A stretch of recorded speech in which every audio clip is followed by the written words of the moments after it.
Hi అండి, welcome to Bindu kitchen. ఇవాళ మనం బయట తినే శాండ్విచ్, చీజ్ శాండ్విచ్ ఎట్లా ఉంటుందో సేమ్ ఇంట్లో అలాగే చేసుకోవచ్చండి.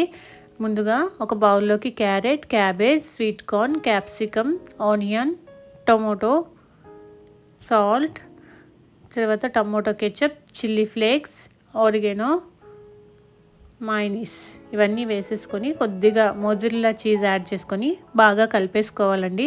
వెజిటేబుల్స్ చాలా చిన్నగా కట్ చేసుకోవాలండి.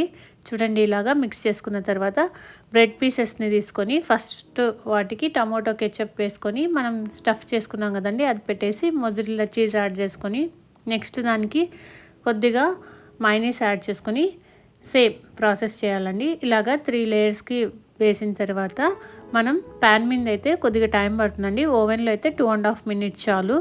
అంతే, ఎంతో టేస్టీగా ఉండే క్రీమీ శాండ్విచ్ రెడీ అయిపోతుంది. మీరు కూడా ట్రై చేసి కామెంట్ చేయండి.